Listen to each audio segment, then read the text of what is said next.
2,500 years ago, a man stood across the edge of a river in Ephesus and said something that no man could ever argue with again.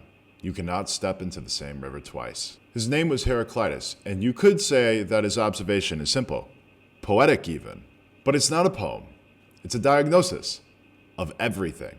Because the river isn't the only thing moving. You are too. The cells in your body, the thoughts in your head. The person who clicked on this video is already gone. The only universal constant is change. So why do we act as if it's not true? Heraclitus didn't just think that the world changed. He thought the world was change. That flux wasn't just something that happened to things. It was the thing. Heraclitus thought that fire was the metaphor, always consuming, never still. Then there was Parmenides. He was a philosopher that lived on the complete opposite side of Greece, but took the same reality and said the exact opposite thing. Change, he said, is impossible. If something truly is, then it cannot be something else. Motion is an illusion. Multiplicity is an illusion. Reality is one, still, and eternal. Now, you might think this is ridiculous, but consider every time you accepted a relationship that wasn't over. Every time you've clung on to who you used to be. Every time you've looked at yourself in the mirror and said, oh, that wasn't me, you're siding with Parmenides. You are implying, by doing these things, that something permanent exists underneath all of the change. This isn't a dead debate, by the way. This is an argument you have every single day with your assumptions and beliefs. Now, to change gears, the Buddha had something to say about what we do with change. He called it attachment. Not love, attachment. The difference matters here. Love says, I'm grateful this exists. Attachment says, I hope that this never goes away. And obviously we attach to people, but we attach to everything. We attach to the way our mornings used to feel, ourselves, the things that we collect over time, and the memories that we get to build. We grip onto these things like it's a handrail on a train, but then when the train starts moving, we ask why? Why is it moving? Well, it's because the only universal constant is change. Marcus Aurelius understood this. The world's greatest Stoic wrote in a journal that was never meant to be read by someone else, think of the life you have lived, think of all the things that have passed, the people, the places, the version of yourself, and understand that this too shall pass. He's not saying this to be grim, he's saying this to be free.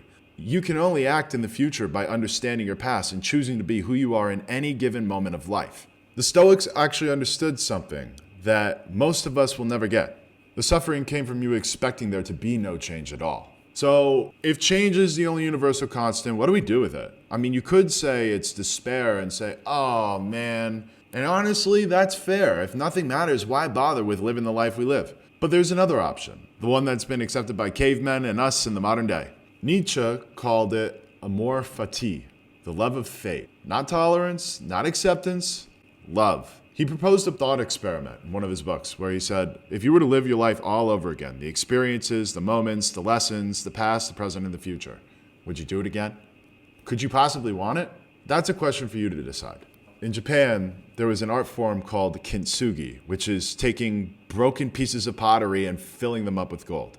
The idea is to make the art so beautiful that it's forever illuminating by its gold. It's not to hide the cracks that come from the pottery, but it's to make those cracks within the pottery literal gold. The story we make from kintsugi is forever valuable because that's what shines in gold. The question is, will you make your pottery gold or will you cry over it being broken? One more thing. A bonfire isn't beautiful in spite of the fact that it burns out. A bonfire is beautiful because it burns. Now, here's the paradox that nobody talks about. We don't resist change because we're foolish. We resist change because we love. We love people and we don't want to lose them. We love things because they remind us of those people or experiences. And because we love, we want it to stay.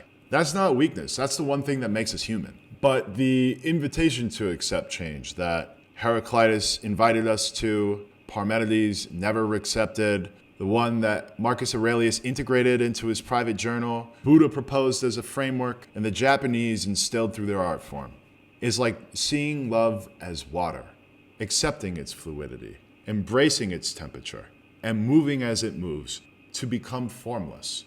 No matter how hard you hold on, it won't be there forever.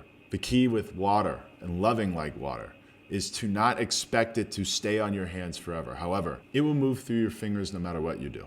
A river will always keep moving. That's why you can't cross the same river twice.